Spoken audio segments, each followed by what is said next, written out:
Ladies and gentlemen, hey now, hey now, hey now, hey now, hey now, and a hey now, and a hey now. Welcome to a brand new edition of the line on this Thursday. Yes, sirree. We're almost at the end of the week. And this one's gone by pretty fast, I gotta be honest. I know some weeks go by slow, some weeks go by fast. This one was I guess this was a fast one. I don't know. I don't know what's been going on this week. I So are don't you even happy remember. about that, or you're just not sure about the whole thing? I'm just not sure. I I don't know if the week's been fast or not. Maybe I was just saying that to say it. Because Trying to convince yourself? it's like the whole small talk thing. I've stated this. I stated this on the podcast. Like, one of the hardest parts of hosting a radio show, like if you just took the show itself and like, what's the hardest part of it? For me, it's the beginning of the show.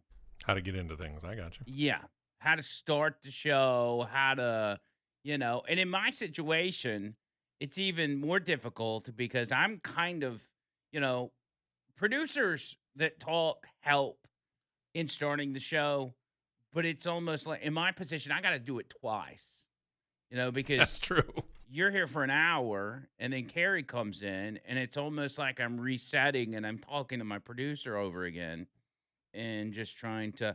And I turn this microphone on every day with no idea what I'm going to talk about in the first segment. And maybe that's why it's so difficult is I just Could don't. be, yeah. Could be part of it anyway. I don't have an idea. I don't have a clue as to what I'm gonna bring up, but just whatever pops in my head. And that's the hardest part for me. Because and maybe that's just me making it hard on myself. Maybe if I would actually put the effort in to say, this is what I'm gonna talk about in the first segment, my life would be a little bit easier. There's never been a time in the history of this show have I said to myself, I'm going to talk about this in this segment, this in this segment, and this in this segment, with the exception of a guest coming in or whatever, or Damian Mitchell stopping by, or or the Or Willis we quick talk segments. with Matt Murphy, whatever. Yeah. Right. When it comes to just the Andrew McLean content, I never time it. I never I never put a timeline together as to, coming up at 12:09, we're going to talk about Savannah Guthrie or whatever. I don't do that. I got the headlines of the day, I got the stuff I want to talk about, and I just start talking about it. And that usually results in me doing 3 times the amount of preparation that I actually need to or that I use, because every single day I've got topics left over. And there's probably many in the audience that translate that to, well, Andrew doesn't cover all the news. He's just unprepared. But I assure you, I'm prepared. Not that I want this, but if I had an 8-hour show, I think I could do it.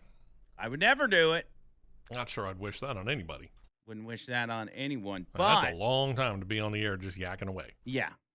But I'm just saying, I don't even know if physically I can do it or mentally I can do it. But I'm just saying the amount of prep I've got, I could stretch it for 8 hours. Even today. Like, I'm looking at my computer right now, okay? Let me give you an example. I'm going to count the tabs that I have up on my browser. All right. 1, 2, 3, 4, 5, 6, 7, 8, 9, 10, 11, 12, 13, 14, 15, 16, 17, 18, 19, 20, 21, 22, 23, 24, 25, 26, 27, 28, 29, 30, 31, 32, 33, 34, 35, 36, 37, 38, 39, 40, 41, 42, 43, 44, 45, 46, 47, 48, 49, 50, 51, 52. That ought to do it. I have 52 tabs up in my browser, dude. That's crazy. What do I need all that for? I don't have enough time to talk about all that stuff, but it's there. And it's a wonder that I bought this computer I think sometime last year, maybe last summer, and it's a wonder that this thing can even just handle the amount of Just keeping tabs up that with I've you, huh? got. Yeah, man. I mean, I got a lot. I got a lot of stuff.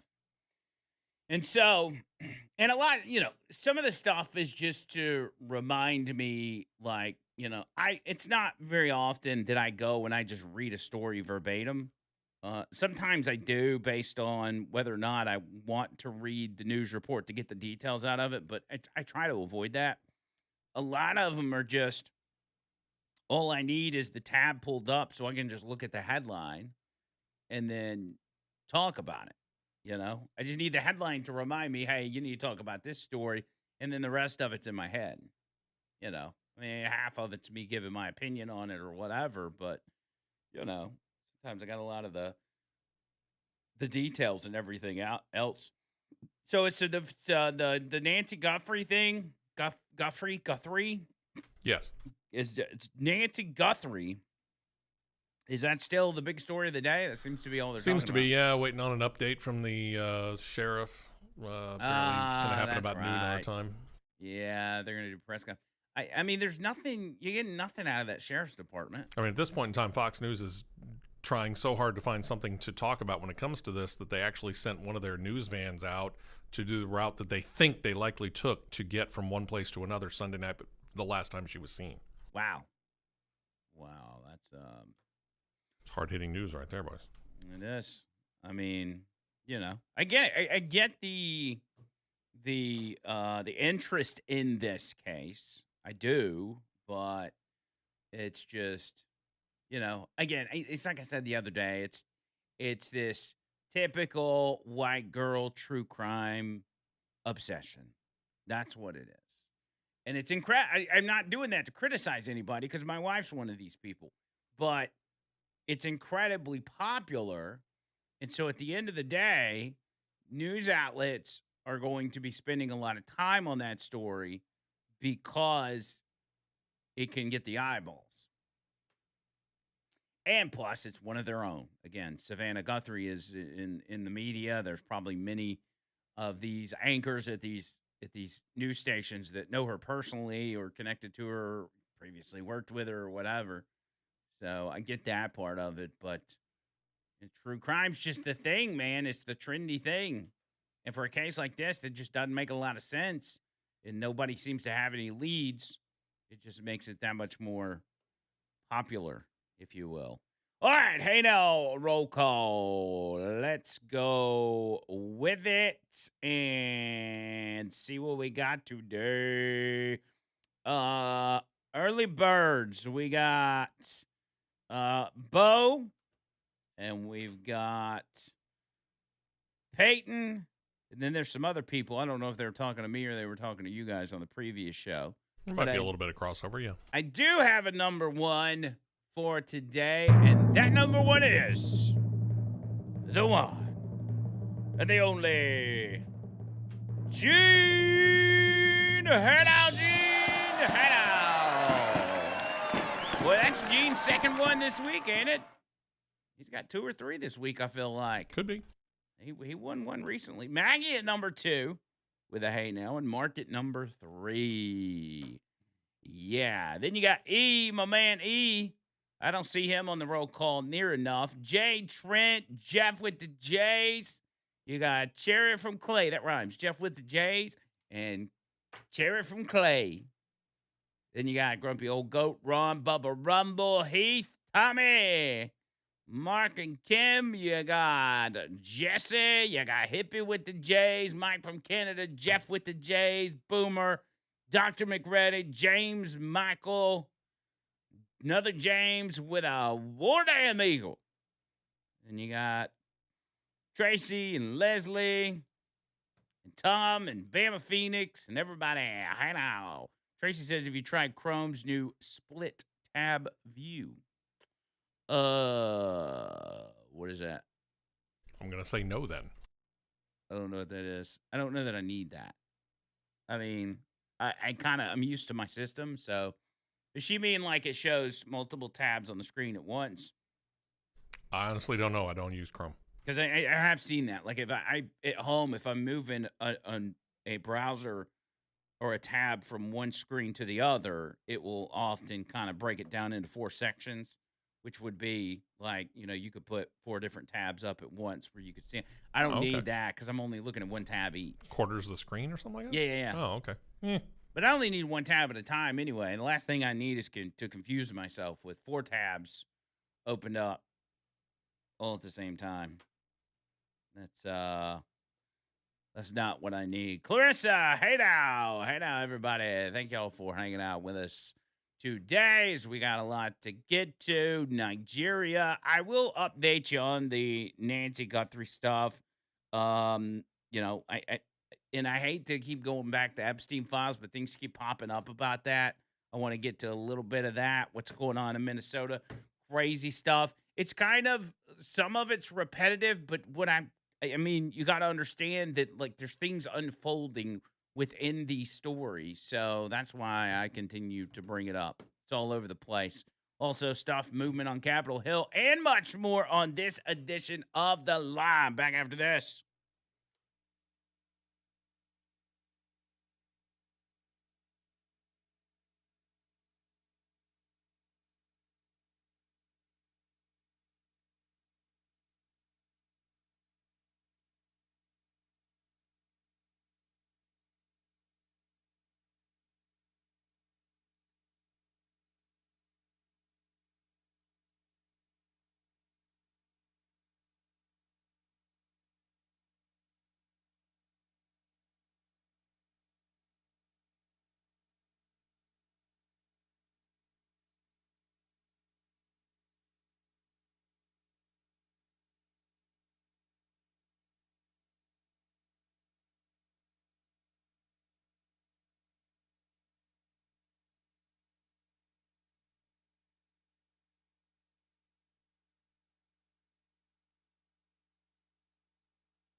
Somebody just sent in a picture of a license plate.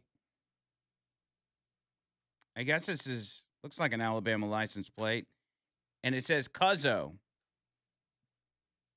which is why I couldn't get that on my license plate. I did try to get a personalized plate when I renewed. I tried to get Hey Now. Some jabronis got it. I tried to get I tried to get See Ya Cuz. I think I tried to get that one too. That's 7, right? No, that's 6. wait. Wait, how many numbers can you have on your plate? You can have 7. You can have 7. So if you did it CYACUZ, it would be 6. I could yeah, I could put SEEYACU. See ya, Cole. But no, none of that was available. Everybody's got a freaking personalized plate with everything. Everything's been taken. I did see a video this morning, and it was a guy. He was making an argument that all the music has been made. Like, there's no need to come out with new music because everything's been done. All the music that could have possibly been made has been made. And that's why music's not good anymore. That's why you don't even hear. That's why you don't ever hear new songs come out that are like, oh my God, that's fantastic. It's all been done. He said we instead of making music, we need to just all get back to farming and production. And I thought, that's a good idea because you're not going to run out of farming. You can run out of music, but you can't run out of farming. Compelling stuff that comes up in my algorithm. Also, since we've been going down memory lane earlier this week, I've been getting all these retro like news, these news pieces, like the segments from local news outlets. I just watched one where it was talking about the Nintendo 64 coming out, and they were out at Toys R Us, like interviewing people on the street about them being there to buy the Nintendo 64. It was showing clips of kids in the Walmart at the little TV, playing the 64. You remember how you used to be able to do that? Oh, yeah. I guess maybe you still can. I don't know if they still have those in Walmart. They have them at GameStop and stuff like that. But, dude, that was an entire adventure back in the day. Oh, heck yeah. To go, especially when Nintendo 64 came out and they had the, whatever that first game was, Super Mario World or whatever. Some Mario thing, I'm sure. Man, I will never forget the day I saw that. And I'm like, oh my God, that looks real. Video games will never get better than this. Like, that is the best graphics anybody could have possibly made. Because it was like 3D, and we weren't used to 3D-esque video games at that point. We were running off. The newest one was, Sega Genesis. Which that was groundbreaking for what it was. Yeah. But, yeah, Nintendo 64 just took it way over the top. Also, saw an interesting video about how when, because they got all these products now where you can buy a little mini, say an NES, and plug it into your TV, and it's got like 5,000 games on it or whatever. Yeah, all embedded into the console. Right. And somebody was making the argument of these games, when they play them on their TV, they don't look near as good as they used to. Like, they actually look worse.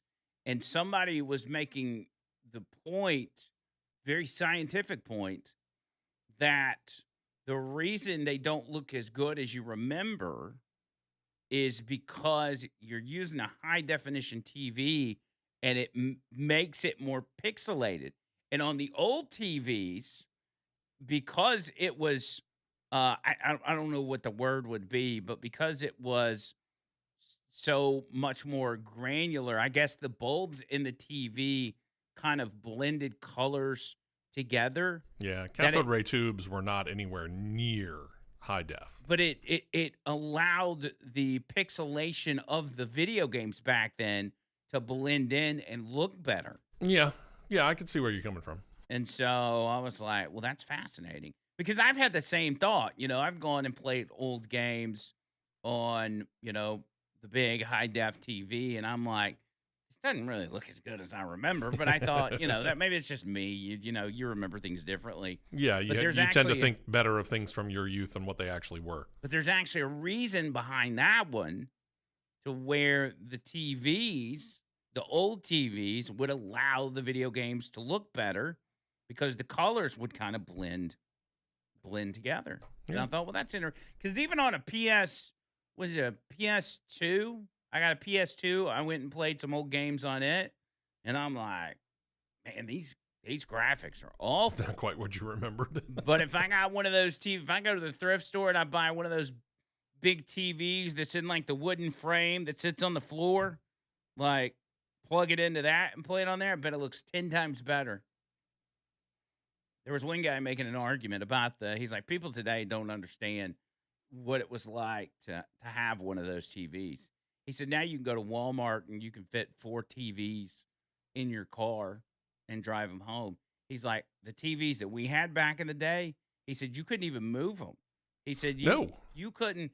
He said, once it was in your living room, that's where it was for the rest of your life. Yeah, it was done until never it died, and then you had to get 4 people to help you move it out of the house. If you needed to move stuff in your living room, you moved everything else around the TV. Everything revolved around that TV.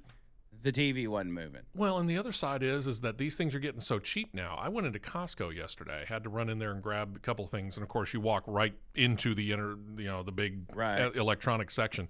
65-inch name brand television. I'm not talking about some knockoff little cheap brand. I'm talking about a name brand, well-known name brand television. 65-inch, $365. Dang, bruh. That's pretty good.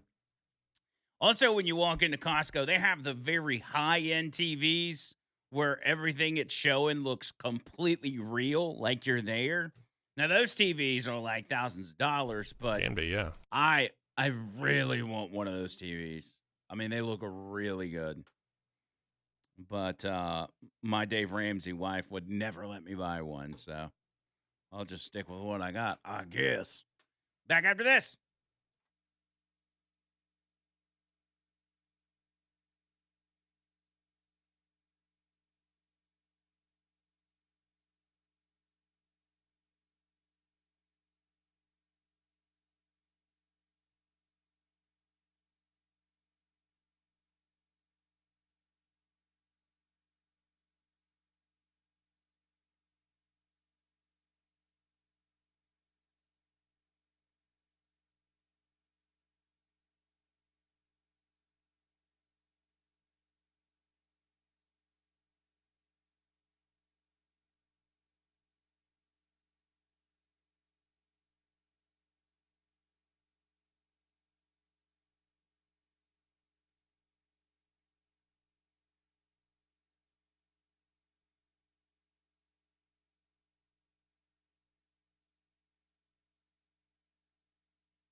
All right, so let's start off with this. Another tragedy happening in Nigeria, and this got on the map. Trump spoke about it, but I think in a more broad sense, this issue got put on the map for a lot of people that didn't even know what was going on, thanks to Nicki Minaj. Now, she's not obviously the only person that was talking about this issue, but I'm talking about for more of the clueless general public that doesn't pay attention to world events. The latest attack on Christians in Nigeria has left up to 160 people dead. At least 167 people were killed when gunmen attacked the villages of Woro and Nuku in Kwara State, western Nigeria, according to the Nigerian Red Cross, making it one of the deadliest recent attacks in the country. The assault took place on Tuesday evening with attackers carrying out executions and setting fire to homes, shops, and other buildings. Officials said details were still being gathered, and no group has formally claimed responsibility. Death toll estimates vary. Amnesty International said more than 170 people were killed, citing widespread destruction and looting. The Red Cross said access to the villages has been difficult because of their remoteness near the Benin border, complicating efforts to recover bodies and confirm casualties. Footage from the scene showed bodies on the ground, some with their hands bound, and houses engulfed in flames. The Kwara State government confirmed the attack but did not identify the perpetrators or release details about the victims' religious identity. But this is a trend that we've seen in that part of the world in Nigeria, where Christian villages or villages known to have Christian believers are being attacked by, in what some cases have been, Nigerian Muslim extremist groups. They're going and they're just pillaging these villages, killing the people there, and then burning the village to the ground. And as I said, looting, taking all whatever they got. And this is it's crazy to me because that's a pretty big issue, right? That's an issue that most compassionate people, at least on paper, most compassionate people would care about, would be talking about. But you don't hardly hear anything about it, especially from the left, the ones that seem to care the most about people from other countries and care about whether people are being harmed or living or dying or whatever. Like, these are the people that are supposed to care about this stuff, yet you hear nothing about it. You go ask your average liberal that's been out on their ice kick with, ICE out and being upset about deportations and everything else, and you ask them about this issue, they would have no idea about it. I was thinking about it this morning. I was like, I should reach out to some of my liberal friends and just ask them, hey, what's your opinion about what's going on in Nigeria with the Christians? I already know what their answer would be. They'd be like, what? I hadn't heard anything. It's because the mainstream media is covering it up. And not that liberals would even care if they did know about it, but it's not being put out there. And really, I don't, people just don't care. It's only if it's a trendy thing. If it comes to a foreign country and the people of a foreign country and their well-being, it's only important if it's a trendy thing. Take the people in Gaza, the Palestinians, for instance. It's not because the people are Palestinian. It's not because the people that have been protesting out in the streets over the past couple of years have ties back to Gaza or Palestinian people. They're doing it because it's trendy. They're doing it because it's cool and they want to be a part of the cool group. That'll never happen, though, for Christians in Nigeria. It's not near as popular to stick up for Christianity as it is, sticking up for Muslims for whatever reason. That's been indoctrinated into society in this country for whatever reason. A lot of them just hate the idea of religion, but in particular, they hate Christians. They hate Christians, which would, ironically enough, be the one group that would be accepting of them if they decided to join forces. For instance, if liberals were to go to Christians, I'm talking about the liberals that hate Christians. If they were to go to them and say, hey, you know what? I don't hate you. I want to be on your side. Christians would welcome them in with open arms. Other religions wouldn't be so friendly. Islam probably wouldn't be as friendly. Islam has got a belief of you either become Muslim or you die. Like, that's your options. And so, all in all, that's kind of the explanation as to why nobody's talking about that. Absolutely tragic. Great that the president has put attention on this. And, whatever sway Nicki Minaj has on that front, I don't know that it's even relevant because since Nicki Minaj has aligned herself with Donald Trump, she's been blackballed by the industry, and the industry as a whole, the machine itself, will do their part in diminishing anything she says going forward. So she's not going to have any favors done for her on that front, but the president of the United States is much more powerful than Nicki Minaj. And the fact that he's on this, he's been paying attention to the issue and made some moves. I think that's a good thing because it is an absolute tragedy what's happening in that part of the world. It's a genocide. Again, the same people that talk about genocide this, genocide that, don't seem to care about this genocide. You just pick and choose. Pick and choose. That's what these people do. Whatever's trendy, that's what they go with. Also, in court, the would-be Trump assassin, Ryan Routh, has officially been sentenced to life in prison. AP said a man convicted of trying to assassinate Donald Trump in the Florida Golf Course 2024 was sentenced yesterday to life in prison. District Judge Aileen Cannon, which y'all remember Aileen Cannon, she was the one that was on the Mar-a-Lago case. She was a Trump-appointed judge that actually is one of the few fair federal judges that we've seen. And boy, Ryan Routh got in front of that one. He's like, oh, this is not good. She pronounced Ryan Routh's fate in the same Fort Pierce courtroom that erupted into chaos in September when he tried to stab himself shortly after jurors found him guilty on all counts. Do y'all remember that?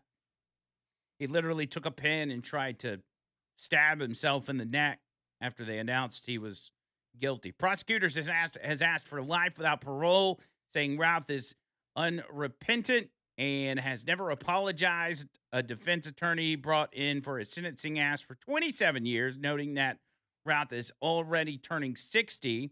Routh also received a consecutive 7-year sentence for one of his gun convictions. And so I believe that's it. So in closing statements after a 2-week trial, federal prosecutors said there is ample evidence that Ryan Routh wanted Trump dead. That's from the September court hearing. And then it just goes through the details, which y'all know all that. But that guy in particular, that's a whole nother story. That's a whole nother rabbit hole for you conspiracy theorists. Because Ryan Routh was deeply ingrained into the whole Ukraine movement to the point of he was in Ukraine helping the Ukrainians fight.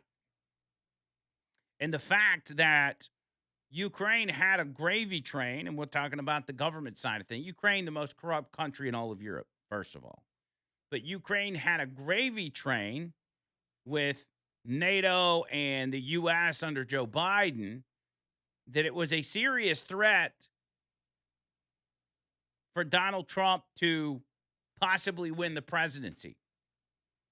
And the closer it got, and the more it looked like, and I think we all saw the writing on the walls, including Kamala voters, that Donald Trump was going to win that election, things started getting desperate. Originally in Butler, Pennsylvania, and then at his golf course in Florida. And there is ample evidence that the Ukrainian government or Ukrainian militias would have had every reason to want Donald Trump not to become president. There was even times where Ryan Routh was trying to buy weapons from Ukraine. Weapons that had been sent from us, weapons we had sent to Ukraine. He was in Ukraine trying to buy them. And unfortunately, I don't know that we'll ever get the answer to that, whether that tie is legitimate. But my gut tells me that there's a lot more to that story. We'll likely never find out, but there's a lot of people that wanted Donald Trump dead and to keep him out of the White House. There is no doubt Vladimir Zelensky and the government in Ukraine was one of them. Because look at how hard their life has been ever since. Things have not gone well for them. If Kamala Harris would have won, they would continue to got weapons and money and everything else and no accountability whatsoever. And they would have kept on, living the high life. And nowadays, Vladimir Zelensky can't even afford his cocaine. You notice you hadn't seen him show up at the White House or anything like that. You don't see him high anymore. So obviously, that was tied to the gravy train. But Ryan Routh sentenced to life in prison. Good. Who knows? Maybe he'll write a tell-all book and tell us that it was in cahoots with Ukraine to kill Donald Trump. Or maybe I'm just crazy. Maybe I'm piecing things together a little too much. Who knows? 205-545-9950. Also, Super Bowl coming up on Sunday. Donald Trump set to revive the presidential Super Bowl tradition that Biden ditched. He's not going to be going to the Super Bowl. He said that, it was out. It's in Los Angeles. San Jose, California, just outside of San Francisco. That's all the same to me. So he's not going to go out there. He's like, man, it's too far of a trip. It's all the way across the country. He said, but I will do the presidential address that presidents, I think going back to George Bush, did before the Super Bowl during the pregame show. Oh, the pregame interview thing. Yes. Yeah, okay. I think Bush started that back in 2004, and then Barack Obama did it. Trump did it. I think he did. I think there was 1 year that he missed. I think he didn't do it in like 2018, but he did it the other 3 years. And then, I don't remember if Biden. I think Biden did it, but only the first 2 years, and then he just didn't do it. And he said he didn't want to take attention away from the game. That's why he stopped doing it. And it's like, nah, no, you didn't do it because you can't string a sentence together. It said Joe Biden declined to be interviewed in 2023 and 2024, citing a desire not to distract from the focus of the game. Yeah, okay. Sure. Yeah, whatever you got to tell yourself to convince yourself. Let's see. They asked a question. There was a Trump quote in here somewhere. Last year, Trump jabbed Biden for not showing up. He said, they ask a question and you give them an answer. It's not that hard. I don't know why Sleepy Joe would not do the interview. Good point. Bad Bunny and Green Day, both whom Trump have criticized, will be performing. Trump said he's not attending because he is less than thrilled about the entertainment. And that's the one thing I appreciate as well. Some people are going to call that petty, but I'm like, at least he's being honest with you. Sure. Like, it's going to be an anti-Trump halftime show. So what's the point in him going? Well, and you know me, I'm fully vested in this particular game because I am a major fan of one of the two teams. Correct. I could not care less about the pregame concert, and I will not be watching the halftime show. He says, I'm anti-them. I think it's a terrible choice. All it does is sow hatred. Terrible. And then when he asked about not going, he said it's just too far away. I would have gotten great hands at the Super Bowl. Applause, I assume. Probably, yeah. I can They see that. like me, he says. I think he would. He said I would go, if it was a little bit shorter. So, yeah, they would have liked it, man. I think they would have eaten it up. Oh, yeah, Even out in absolutely. California, he would have gotten. It's It's kind of all in the always clientele. yeah, and it's always the same. Usually, when Trump shows up to an event, and he will likely go to events that are more favorable, but it's usually overwhelming applause with a scattering of boos. Sure. I mean, here's the thing. You're a president. You are going to get booed from some people. Some people just aren't going to like you. It doesn't matter. But Especially in San Francisco. yeah, I'll be honest. If I were the president, man, I'd be going to all of these things. It'd be like free ticket to get into any championship thing or big sporting event that I wanted to. Yeah, buddy. So he will do the presidential address. So that'll be something to watch for before the Super Bowl starts. I'm excited about it, and I'm sure you are too. 205 545 9950. We'll be back right after this.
All right, so a couple things. One, tonight at 6 p.m., Donald Trump, Dr. Oz, and the National Design Studio Director Joe Gabbia, I guess how you pronounce his name, are going to officially unveil Trump RX, which is a state-of-the-art website for American consumers to purchase low-cost prescription drugs.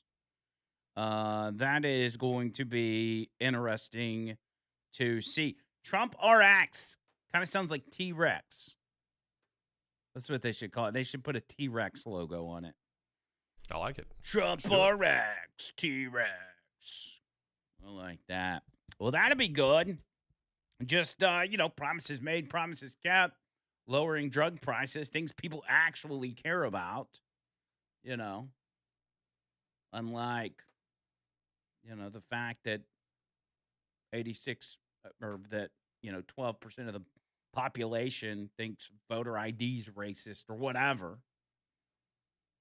So we'll watch that go down. Also at 12 p.m., update on the Savannah Guthrie's mom, Nancy Guthrie thing. As you've probably seen, and I'm not going to play it for you, but mainly because it is heartbreaking, but they put out a video.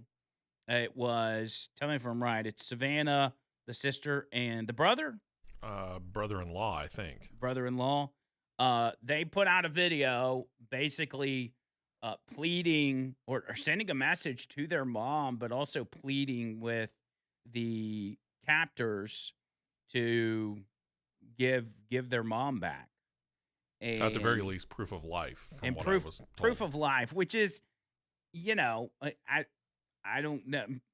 I don't know that I should say this. I mean, Dixon said, when I came in here, he's like, I don't know if you want to ask that because they're going to end up mailing you a finger or something. Yeah, that's possible. You don't want that. But it's, I just, the more I think about it, the more I'm kind of like, I just don't see her.